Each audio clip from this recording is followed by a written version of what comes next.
Hemshech Tafresh Sadik, Hemshech Ayin Beis, I should say, page 1145 is where we're really up to is 1147, but we went back to 1145 because the second discourse we're learning side by side with Ayin Beis is Tafresh Sadik Daled, which is the year 5694 from the Rebbe Rashab's son, the Frierdiker Rebbe. And that is the corresponding page, is page 40. If you don't have the text and you want to follow the text, just go to ayinbeis.com and you have the PDFs. We'll be uploading the further continuing pages shortly, if they're not uploaded already. Okay, so let me sum up what we learned yesterday. So the context is that we're talking about entire existence as we know it, and even beyond what we know, consists of three stages or three levels. One is the source, the creator, what he calls the Yesh Amiti, the first Yesh, source of it all. On the other end of the spectrum is the creation, the product. So you have the producer and the product. But between producer and product, which is called the Yesh Anivra, the created Yesh, the production, the product, I should say. Between producer and product, you need to have a process, the production process, in this case, the creative process. And that he calls Ayin. Ayin literally means nothingness, but really Ayin means a state of nullification, a state of, there's no sense of self, there's no entity. All it is as we explained, is the example for it would be light. Light is a carrier. It's not a source, and it's not the end result. When, for example, you think of sunlight, the three levels would be the sun would be the source, the earth and the human race and everything in the existence on earth would be the recipient, the product. And the sunlight is what carries light, warmth, and everything else the sun transmits to earth. In the way we're speaking about it here, in the broader sense of it, the creator is, of course, the essence of the divine, as we learned that the essence of the divine existence is an absolute reality in contrast to everything else. Then the creation is the product, and the Ayin is this entity that has no personality of its own. All it is a carrier, a channel for the source to achieve, in this case, the creative process, the creative energy. So an artist, the art, and the creative energy, the artist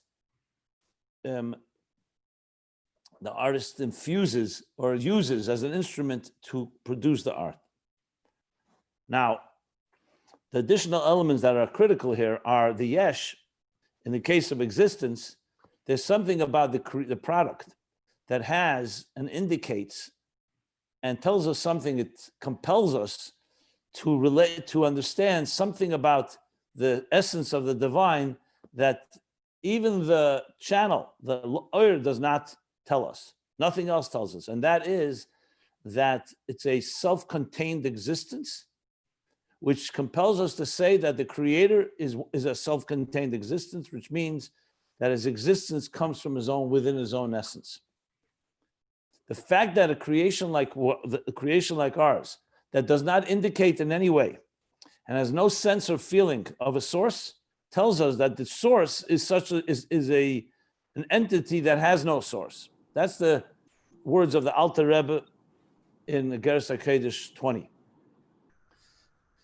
Ur does not tell us that, because Ur is an existence that tells us there's a source, but it does not tell us what kind of source. On the contrary, from Ur, all you know that there's a source. What kind of source is this?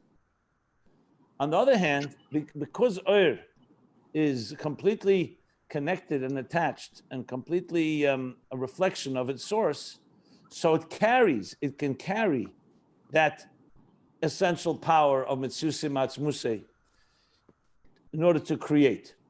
But Ur on itself does not identify with that. It's just a carrier of that. And the Yesh does. So each one has a quality that the other doesn't have. The Yesh is the quality that it indicates on the cause of its existence on a very and a very fundamental element of Atzmos, of the core essence of the source. I mean, when I say source, I hesitate using that word because we can't even call God a source, because it's beyond being a source. But we're talking in the context of the whole process here. On the other hand, can everybody mute, because there's background sound and it's always difficult. Okay. Thank you. On the other hand, is a revelatory experience. It reveals. It's an experience. It's an expression. The yesh, as much as it indicates, that's only when you use your mind. There's nothing about the yesh is not a revealing force. On the contrary, existence as we know it, physical existence, talks only about itself. It's a completely egocentric reality. However, when you think about its personality, you realize that it's telling you something. Oyer, on the other hand, is the exact opposite. All it is telling you that there's a source. So there's a great quality in that. It's revealed, and it's godly, and every possible way. It's completely devoted and dedicated to whatever the source wants it to do. Now, with this, he came to explain the two phrases. The last two phrases in the Rambam. The Rambam in Hilchos Yeseda Torah, in the beginning of the Rambam, Maimonides, Mishnah Torah, he says three statements. He says, he alone is truth, God that is. Okay. But then he says, and there's no other that's true like his truth. And then there's a third, that's negation number one, Shlila Ha'alef, he calls it, the first negation, saying there's no other that is true. Ein acher emes kamitose. Ein la'acher emes kamitose. Nothing else has truth like his truth. And then he adds from the verse Ein eid milvade that Ein motze emes milvade kamose. There's no existing truth that besides him like him. So the Frierdiker Rebbe asked the question, what are these coming to add? So he says they're coming to address two different states. The first negation is referring to the yesh, the power of creation. So there's no question it's true. That's why ein la'acher emes. There is an acher that's emes, which is that. What is the emes? The emes of creation, and it's a true reflection, a true expression of a divine force that only Atzmos has. And yet, it's not at the same level of the truth of the full Atzmos, the complete Atzmos. Why? Because Atzmos has the two kavim of revelation and concealment are all equal by him. And creation is only a part of what he does. This is not all of Atzmos that he creates, even though creation is a awesome, only God can do. To create a yesh ma'ayin, something that has absolutely no relationship with any source, and yet it's not all of Atzmos. So that's the first negation. So it gives us a taste, it gives us a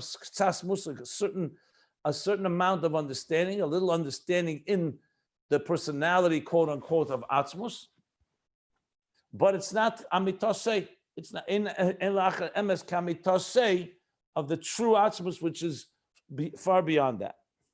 The second negation comes to tell us, is Shlilas Ha'er, he calls it. Now we're talking about Oyer. What about Oyer? Oyer also has a truth. It's the truth that it carries and conveys godliness, including God's power to create. It's completely attached and similar to the source in its revelation. So you would think that there's a truth there. So he says, comes to teach us, no.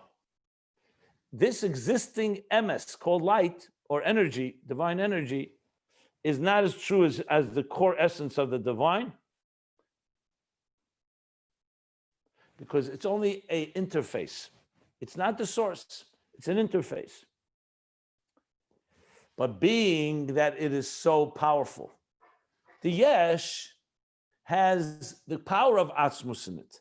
And it indicates, when you think about it, the cause has to be that highest level. But the yesh itself doesn't have any value that we can talk about. It's very clear. It couldn't have put it was very clear that it only exists when it exists.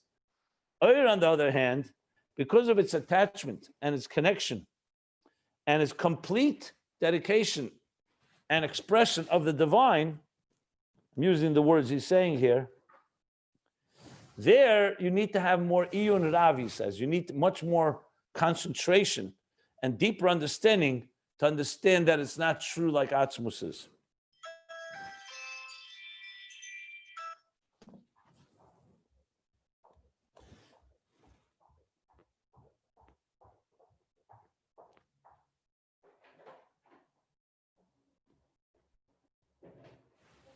So therefore, that's why in the second case, he uses the word motzei emes.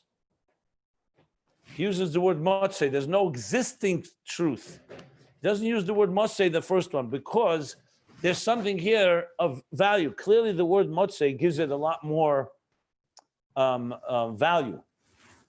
So he said, I'm using the words here.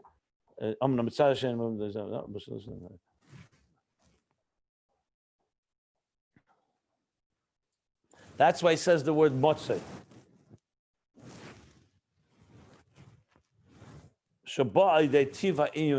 This requires a very what's the word? Tiv. A very quality, concentrated effort in understanding that too, though it carries and has all that revelation and power, that it's not as true as the Atzmus is. So I wanted to explain this a bit more. Because didn't we say earlier that it's not all of Atzmus that gives off just like not all of Atzmus is a creator. So why is suddenly superior to Yesh in the context of Atzmus? Just like not all Atzmus is a creator, even when there's Mitzusim Atzmuse, and the Yesh has that personality that indicates on somewhat what Atzmus is like, that he's his own source. So why, when it comes to we also said we said the whole thing that the God, you can't call God a moyer. The does not tell you everything about him, because not all of Atzmus is to give off light.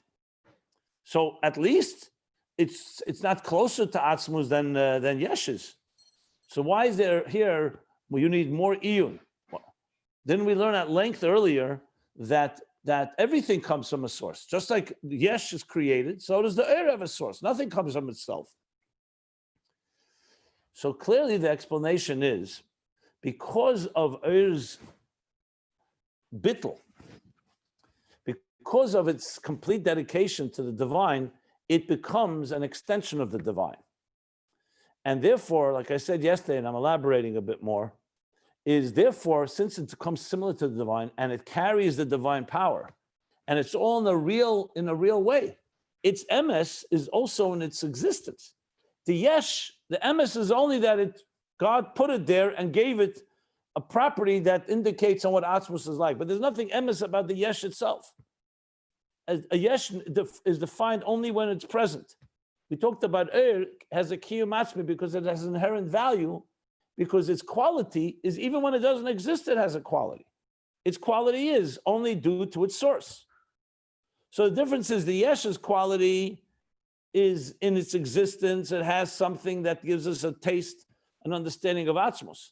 But its mitzias and its kiyum doesn't have any value of its own. In the there's qualities. The carries all the qualities of the divine.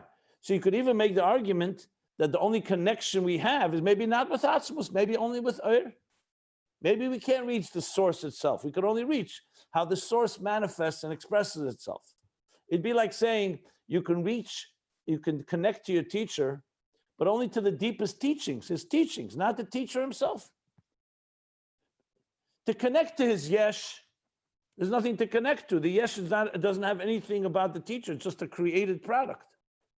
Yes, it could teach us and tells us about Atzmos, but carries everything that godliness is through So a person, and we see many people are very satisfied with having an experience with the divine energy, and they don't have the essence necessarily. Additionally, because is bittul, therefore, in a way, it carries everything that Atmos has. He doesn't say this explicitly here, but this is the way it's understood. And I think I'm going to read a little more. We're going to read, I want to read the next page, 50 and 51, is when he sums this up, is the beginning of the next discourse. We'll read it, we'll learn it in a moment. He has a few key points. So in going in context to what he said earlier, that Eir Ein Sof has two kavim equal. What are the two equal kavim? The two equal tracks. One is the power, the potential, the capacity to reveal, and the capacity not to reveal. And he says that those are both equal. In creation, you don't have that equality. In creation, one of them is more dominant than the other, even if there are both. On the top of the page, he said this. In Eir, on the other hand, though Eir on its own does not tell you anything about Atzmus, because Eir is just a reflection, but on the other hand, its quality is it's a reflection of everything Atzmus is. Because of its bittul, like I gave the example in Halacha, a person who's completely dedicated to another, it carries both kavim.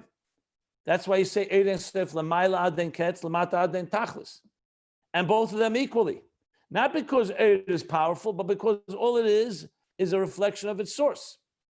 So to turn it around again, though Eir does not tell us about Mitzusim Atzmusei, its personality doesn't tell us about it, but it does reflect everything Atzmus is. So in that sense, it's a far more iyun. You need a lot more explanation and need more concentration and more concerted effort and immersion. That's what he calls iyun rav, to say that this motzei emes milvadei k'moisei, that there's no true reality, which is referring to Eir, that's like him. The source is still beyond and greater than Eir is.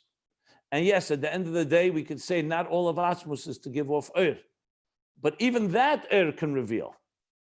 So Eir has a lot of power because it's just a reflection. And that's the second negation that says, as I said, Ein motzei emes milvadei k'moisei. Ein shum motzei emes milvadei k'moisei. He doesn't explicitly explain what the word motzei comes to tell us, but motzei definitely means something is there. By the first negation, firstly, he doesn't say the word motzei. He just says ein la'acher emes kamitosei. There's nothing else has the truth like his truth.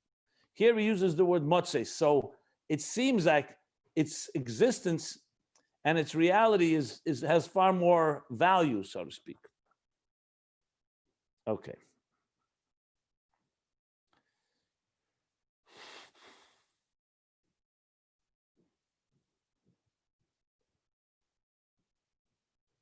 I want to add one more thing, and then as I said, I'm going to go to 50 and 50, and bottom of 50 and 51.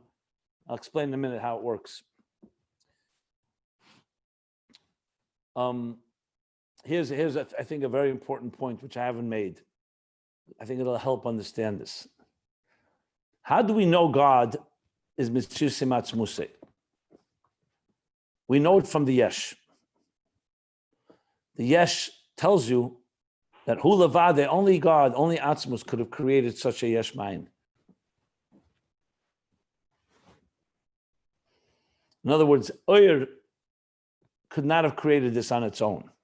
It had to be Atzmus. But once you know that fact, then Eir is the one that actually reveals it. So let's put it this way.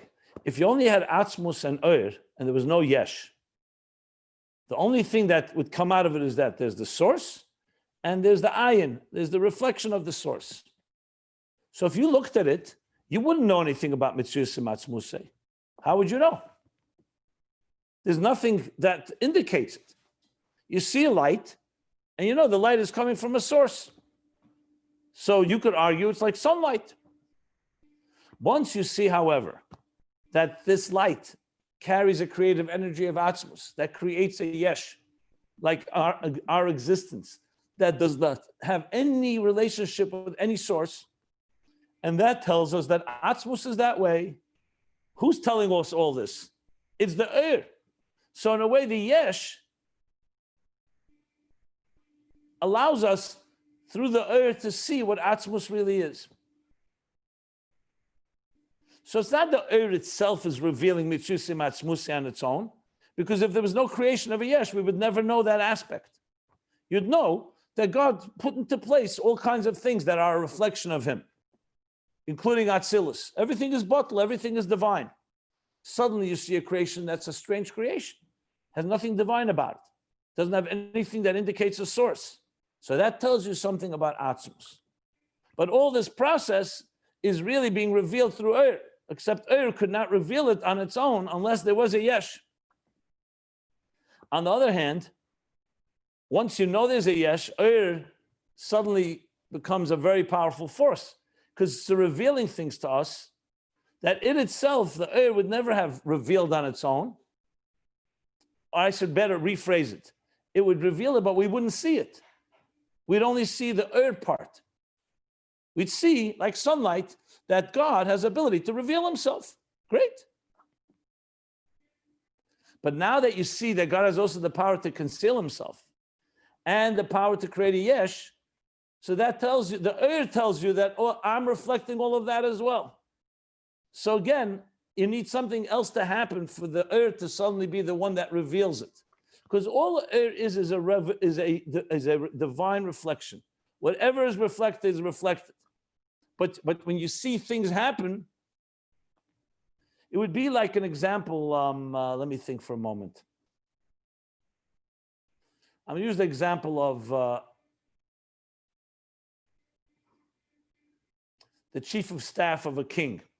So the king has a chief of staff. His job is only to carry the messages and the orders of the king to all the heads of the departments. Doesn't make a difference which department and so on. That's his job. Now, he comes and gives a message to the people who are preparing the festive meals that tonight we're going to have a banquet. They do that. To the mail department to send out the mail. To the military department, the battles to be fought. To the tax department, every department does its thing. Now, if you looked and studied this chief of staff, all you'd see is he's dedicated to his boss, to the king, and that's it. If the king tells him, go and sit down in a chair, that's what he does. He tells him, go tell these commands to these people, that's what he does. So if you just looked at him and you didn't see what he did, you wouldn't know much. All you know is he's dedicated to God. He's dedicated to the king, rather, to his source. But then suddenly you see that he goes and he sends an order to tell all the people in the kingdom that they all have to perform a certain act, a certain mitzvah, a certain thing. So is it the power of the chief of staff or the power of the king? It's the power of the king, obviously. But it's the chief of staff that's passing on the order. So on his own, all he is a reflection. But when you see such an order and you see it being fulfilled, you say, now I know something about the king that I would not know. But who reveals it to me? It's still the chief of staff that's revealing it. He's revealing something that's not about him. So whatever the king is doing, he's the force that reveals it. That's the difference. The yesh is the product that tells us things. The Eid is always the carrier of whatever it may be. So on one hand, the Eid does not tell you anything about Atzmos. On the other hand, it tells you everything about Atzmos.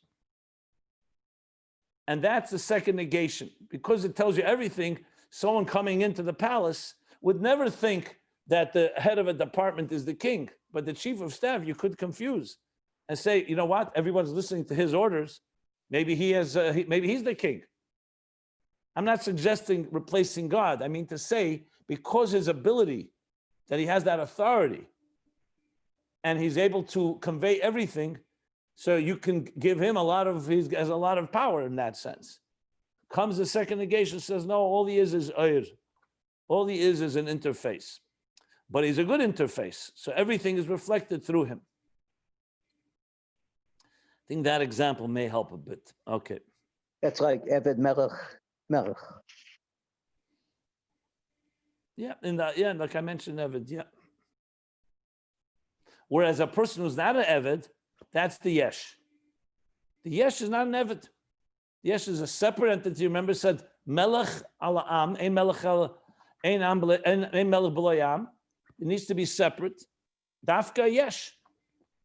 Something that does not indicate on its source is obviously not light. And there you have the Koyach Atzmos like we spoke about, but it's lacking the revelation. So at the end of the day, you really need both for a complete experience. Each one has its mila, like he said, each one has its quality, and they're very different, completely different. One is completely dedicated to the source and revealing everything from the source. In itself, however, doesn't have any inherent existence. All it is the extension of the source. Even its bittul, remember, we learned the kiyum atzmi is not because it has inherent value. It's because its dedication has inherent value. That's the vart. That's the key thing here. Its selflessness has inherent value. Not it becomes something as a result. As soon as Erev even had one tinge of self, it ceases to be what it's supposed to be. The Yesh is the exact opposite. It's all about itself. But because of that, it tells you something about Atzmos that Eir on its own would not tell you unless you knew it from the creation. It seems that the Yesh can only teach us two things: that Mitziusum Yatzmuso, and that he can be concealed. Is something anything beyond that? The Yesh There's much beyond that, but it's not for here because he's not discussing beyond that. I told you in Tafshin Zayin, he talks about Bilta Mitzias Nimtza. That it also tells us about Bilta Mitzias Nimtza. It doesn't discuss it in this mimer. Very good. Okay. Yesh Mi'ayim. Very good. No, Bilta Mitzias Tafshin Nimtza. Zayin in which mimer? Matzah Zu. It's a Hamshach. The first mimer, Pesach mimer, Tafshin Zayin. I think it's to my mother, maybe. I don't remember right now, but I think Matzah Zu is the mimer. And it also talks about it in Tiku Tafshin Zayin, Rosh Hashanah Tafshin Zayin. He did mention earlier in the mimer that the Yesh is a Bilti Matzias Nimsa of Nivroim. He doesn't say that. He didn't say that. I said no. It's not. It's built to Mitzias Nimsa in the world of Nivroim. It's a built to Mitzias Nimsa. That's not what we're talking about now. Okay.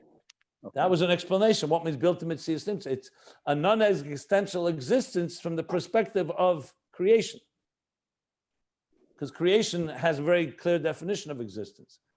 In Tafshin Zayin, he talks about that it also gives us a sense of built Mitzias Nimtza of Atzmos. Are we going to do that? You have to look there. There's a few other Maimarim, Tafshin Hey. There's another, I don't remember all the details there, but there's also a bunch of aspects. Okay. Bottom line is, the whole So Seder... he's talking there about both things, the oil and the Yesh and Nivro. Where? In Tafshin Zayin. I think you should look it up. You'll see it all there. Yeah.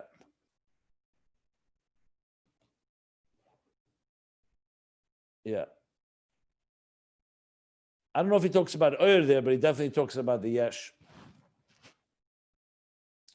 Now, here's what I want to do now. This is the end of the Maimer in Tafris Sadik Dald. I'm not going to read the end of the Maimer because we're really learning Ayin Beis and not this Hemshech.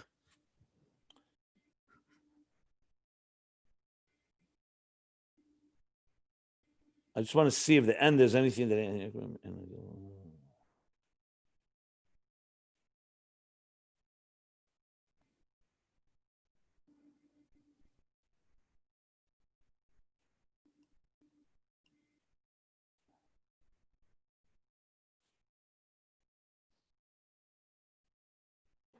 It is talking connected to these things. Yeah, but I'm not going to go there. If you want to learn it, you can learn it on your own. It's just going to confuse matters.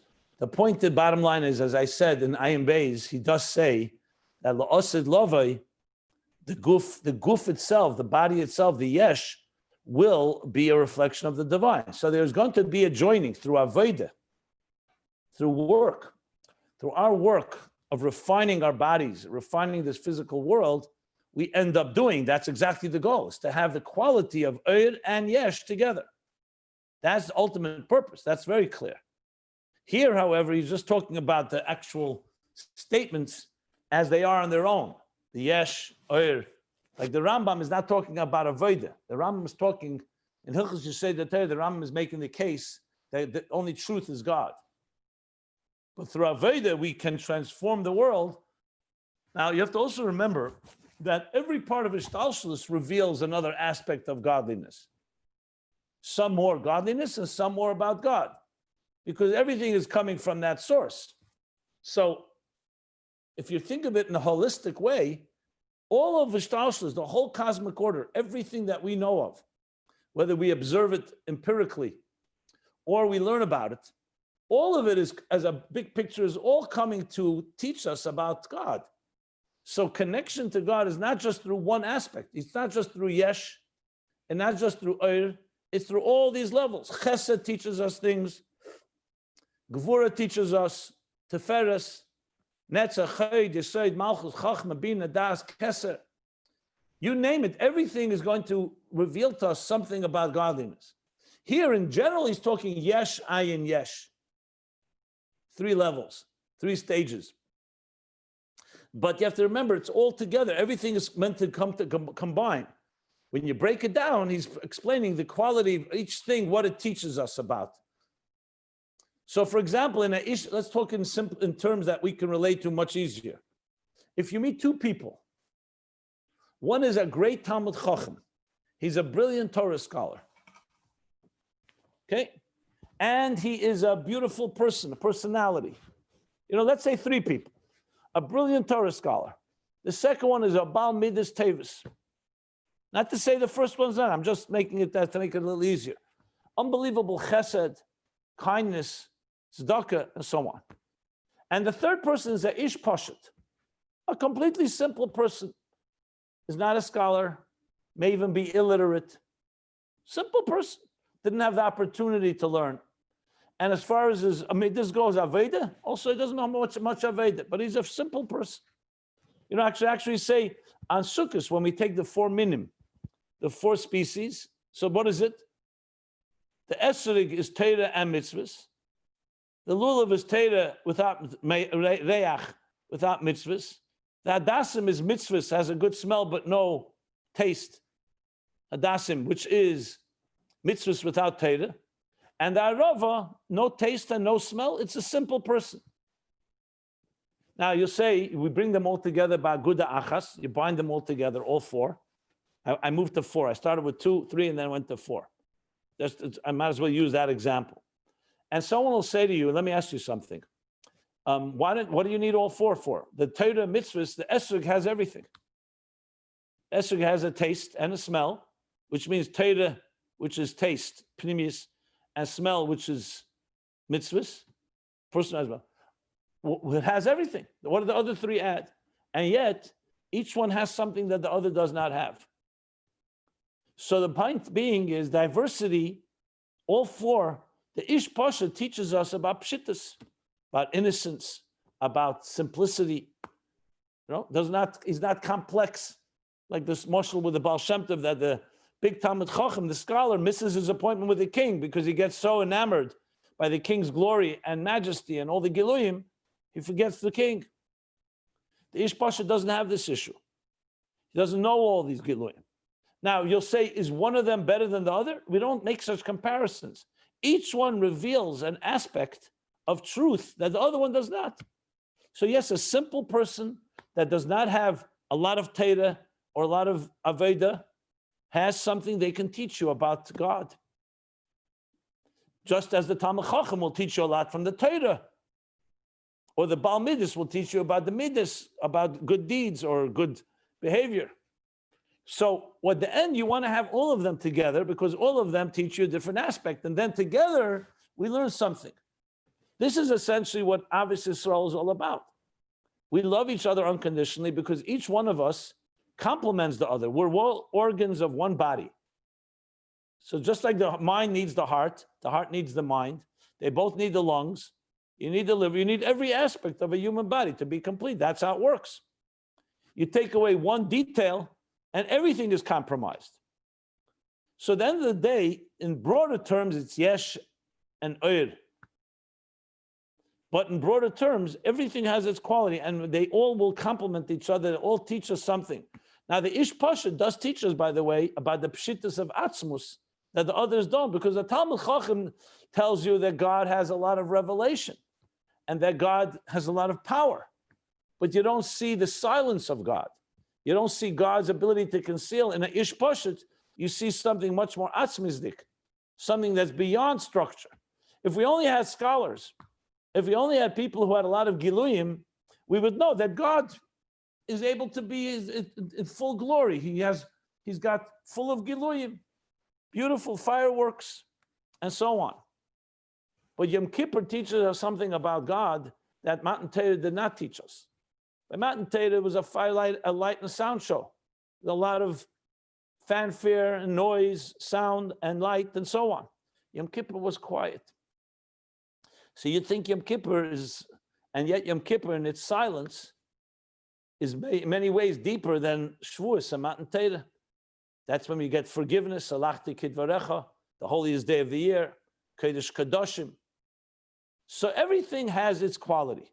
There are times you need silence, there are times you need sound, there are times you need expression, and there are times you need non-expression.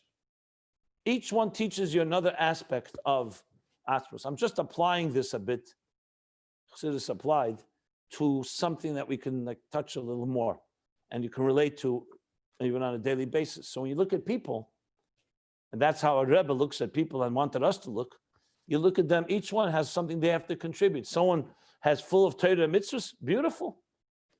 They reveal that. You meet someone who has nothing, a tinuk shenishba, a child that was born in captivity and never had the opportunity, doesn't even know what Shabbos is, kashrus, or anything.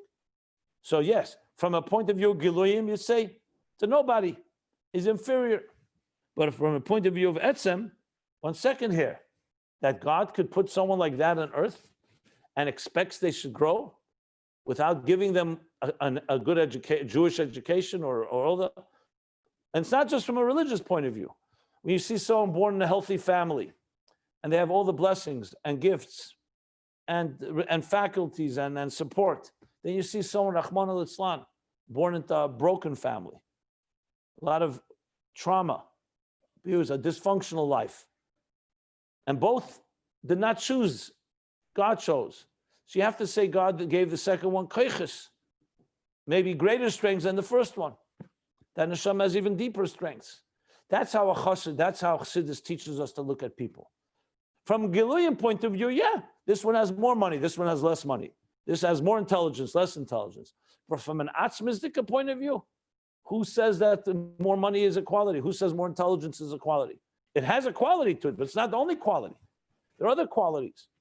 So in a way, this is really the whole discussion, just in somewhat more human terms. In Pasha Shmois Tafshin Chav Hey, the year the Rebbe's mother passed away. So it's a very powerful sikha there about this topic, where he says that he brings there the Ish Poshet, the simple person, touches the pshittus of Atzmus, the simplicity of Atzmus, like the seamlessness. A person who's filled with Giluyim and skills and talents and brilliance and so on, reveals the divine brilliance. But the Ish Poshet reveals the Etzem, Pshittus Etzem. So the Rebbe asked the question, why is the Baal Shem Tov says from the Baal Shem Tov? Why does the Baal Shem Tov say like this? The Ish Poshet reveals the Pshittus of Atzmus, meaning the simplicity, the beyond Giluyim. And the person with Giluyim reveals the Shleimus Atzmus. Why is one considered to be more Atzmus than the other? Like, why is Yesh reveal more than in the different words? And you could say it also reveals the Giluyim of Atzmus. So the Rebbe said, because Giluyim at the end of the day are not the real nature of Atzmus. Pshitus. If you want to define Atzmus, even though we said they're both equal, they're both kavim to reveal or to not to reveal, but if you were to really want, where will you see more of what Atzmus is like, is much more in silence than in words, because words go only that far. So yes, they can reveal that Atzmus has all these powers, and the Shlemus Keichesov, he has all these capacities and all these abilities, but the true nature of Atzmus that's beyond structure and beyond definition is more revealed through the Yesh. So this is just a little few more words that from different places to add to this. But this doesn't take away from what we said here, that because it's a reflection of Atzmus, so then when you see an Ish Pashat, it also tells you that God has Pshitus Atzmus. So we can relate to it because we have to see the product to be able to get to that place. Okay. You have to say that La'asid Lavoy, that the Yesh is going to realize the Moker, so it's losing the Mila. The whole Mila is that it's a Nifro, it's a separating. But then, so you have to say that probably after the Avedo, there is the Hergish of the Yesh and realize the real thing. Is that a question or a statement? It's a question. Okay, the answer is the following. The Yesh is not going to become Oyer in Lasad Love. It's still going to be a Yesh. Meaning it's going to, when you see the Yesh, you're going to see Atzmus. Mitziusim Atzmuse. Now when you see a Yesh, all you see is that it's self-contained. Lasad Love, the Guf, will have the Mila of the Yesh, not Oyer. But it'll shine through it, the Yesh Amiti of Mitziusim Atzmuse. In Oyer, the Metzius of Oyer will never be a Yesh. So the only difference is that now the Yesh is not aware of it. Then the Yesh will be aware, so it will reflect Atzmus. That's what it says. Today, you can't have that because it has to begin before Aveda. First, the Yesh has to be a Yesh. So God created a Yesh. Now, through Aveda, the Yesh can become an expression of Yesh Amiti, not of Oyer, not Gili, of Yesh Amiti. So the Yesh will be a Yesh, but it will be expression of Atzmus itself. It's like Atzmus through the Yesh. What will make it for a Yesh? What? What will make it for a Yesh? There will be some kind of a feeling just to understand. You'd have to say something that'll have identity, individuality. You'll have individuality, I'll have individuality. Oyer doesn't have individuality. Oyer never has individuality. All it is a reflection of the source.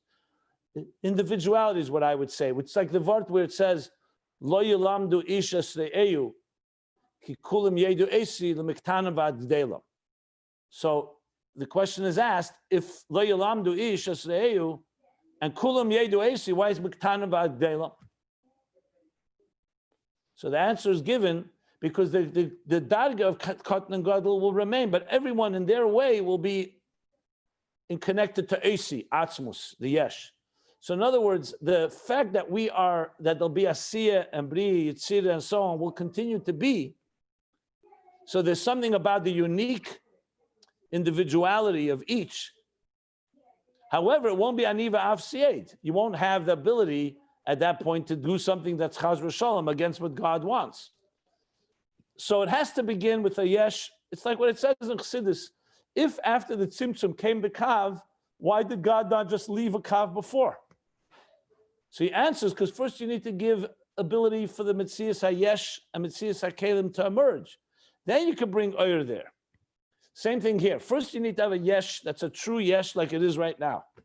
Through Aveda, the Yesh is trained to become one with the Neshama, but it still will be an expression of Metzias Atzmuse, because it's going to be existence that has substance, that has individuality.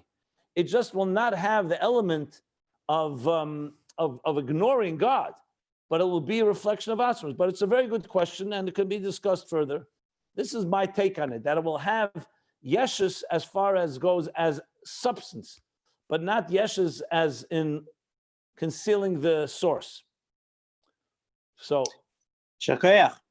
This that's is how I would explain it. There's probably more things. I have to think about it some more. But it does say Yesh HaNivra will become one with the Yesh HaMiti. I want to add something. The Ktanim HaGedolim that you said is also explaining that Mashiach will teach everyone. If Kulam Yedu Oisi, what will he teach? No, what's your answer? No. So you said now something, of course it needs more, but you said now something that there will be a personality for everyone. Right. Bottom line, there's going to be a combination of Giluyim and Etzem.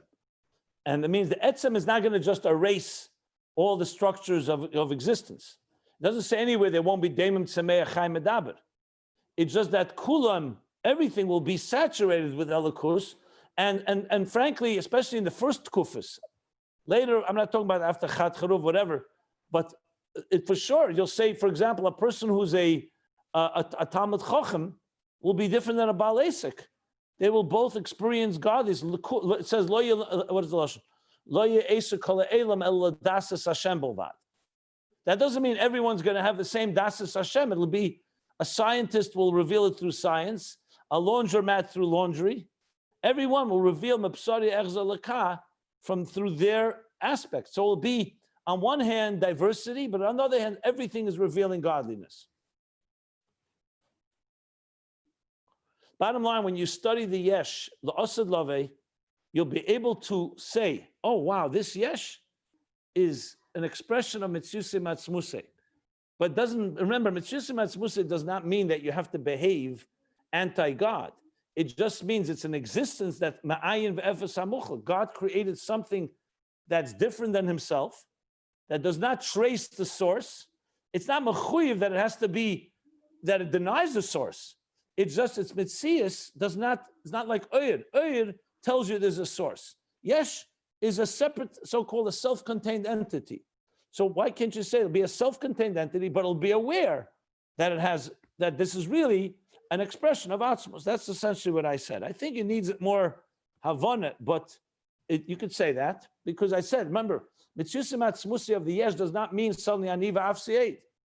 It potentially is that, but it doesn't have to be. Look, the Rebbe is a neshama beguf, and a neshama a yesh gashmi, and he was not aniva avseid chaz v'shalom. He was aware that his mitzias hayesh of the, not the neshama, the guf, was a reflection of mitzias matzmusi in a good way.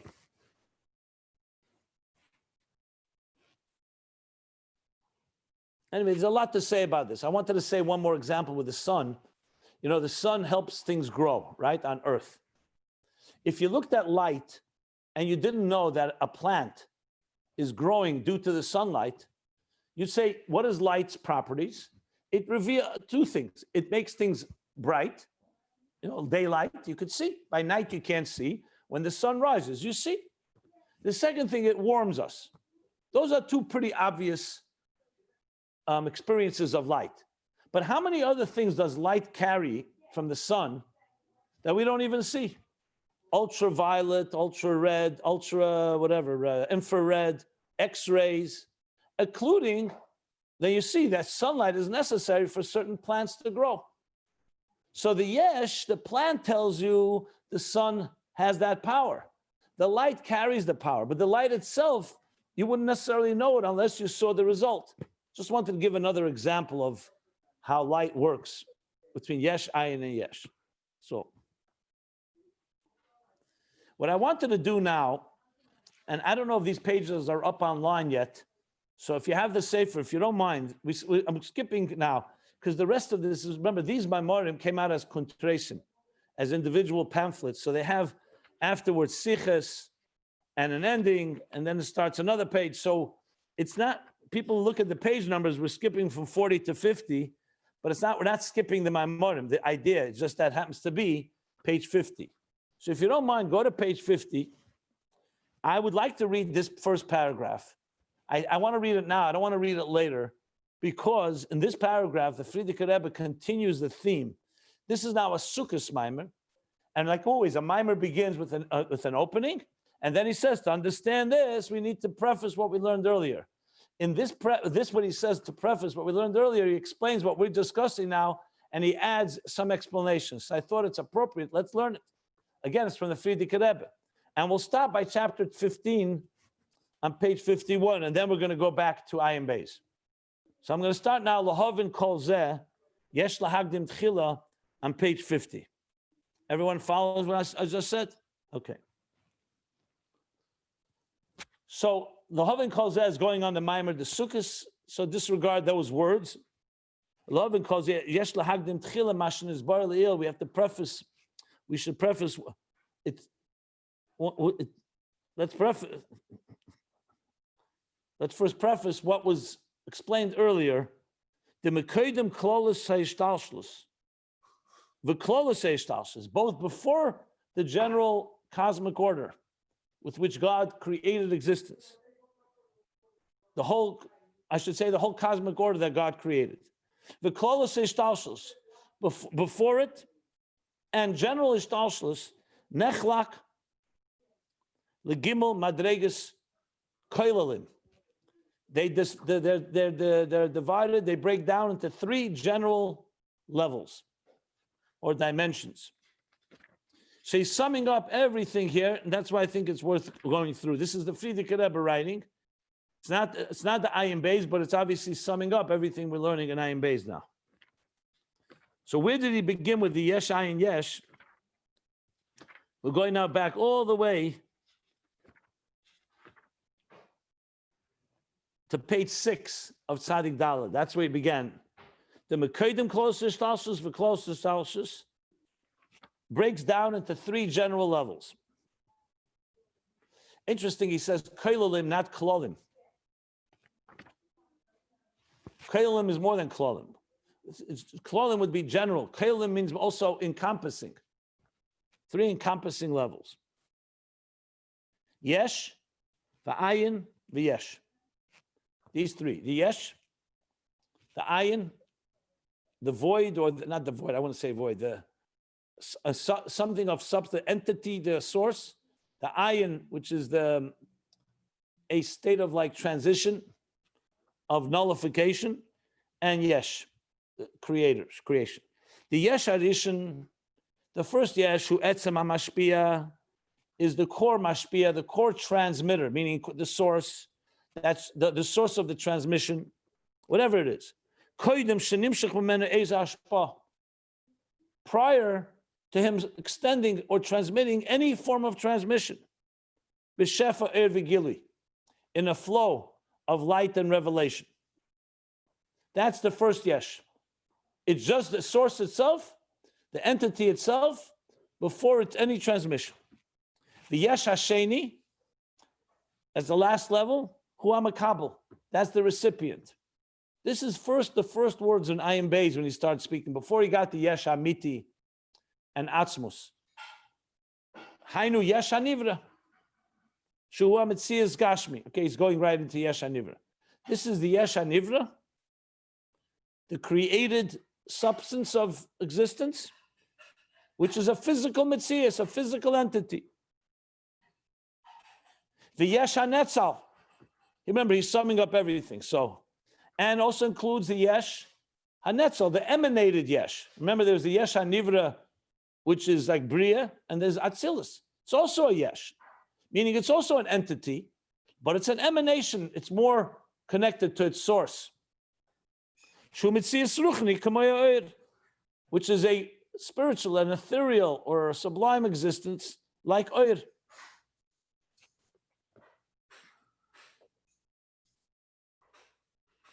It's interesting, now he calls Yesh HaNetzal, and Oyer seems to be the Ayin, and here he's calling it the Yesh. I have to look into that, why he would do that.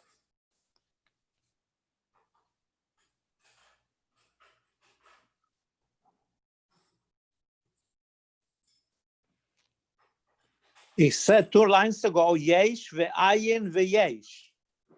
So I'm saying, so why is he now including Oyer in the Yesh HaNetzal? And it doesn't even mention ayin. Doesn't he just mean that it's ruchni? The yesh and netzal, it's kelim v'tzilas or chachma v'tzilas, depending upon how you apply the word. It's still ruchni. He says kamoy ha'oir. Yeah, I know, ruchni kama or it's connected. Oir is the ayin he explained before. Now he's saying oir is part of the yesh hanetzal. That's all I'm pointing out. Yeah, okay. And it's not a contradiction. I think it's just a matter of speech here. And Yeah, semantics in this case. I have to look it up before because I think there's maybe two things to the oir. There's the metzias of oir and there's the ayin of oir. That could be the difference.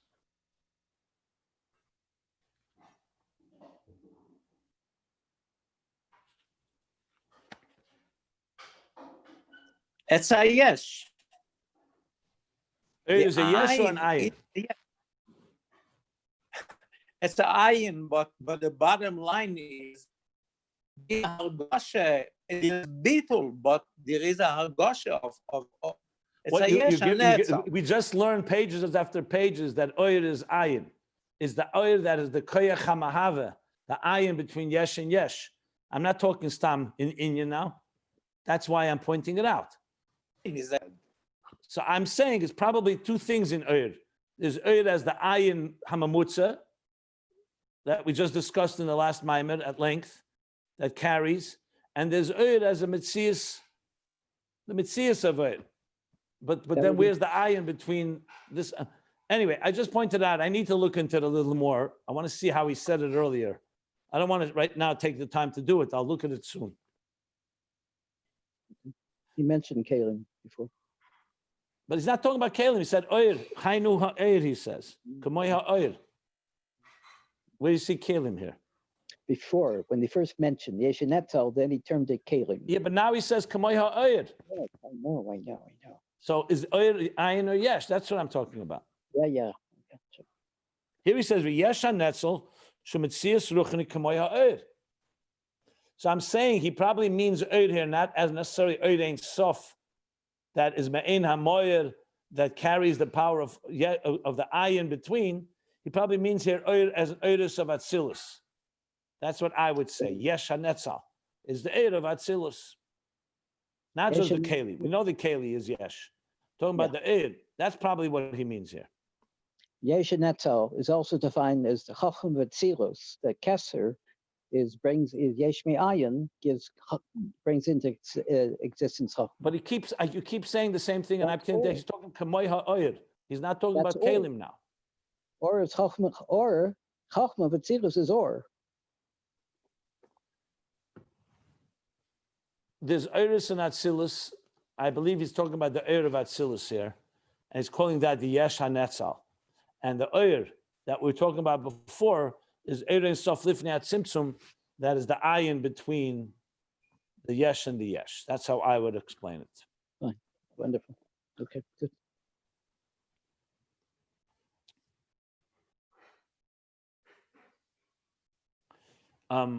You know what? We'll stop here because I want to read it properly. I don't want to quickly run through it. Let's stop here. So we're on page 50. We started. He's going to explain more. He's summing up everything we learned, which is a good thing to do because it's good to have a good picture. And he's going to talk about everything till this point. And as I said, after this, we'll go back to Ayin Beis, which begins the next stage of this discussion, and then back to here. So we're doing fine. Anybody has any questions or comments? Anything? Can you please put those pages on the site? Yeah, we will. Maybe today. It'll probably go up today. Thank you.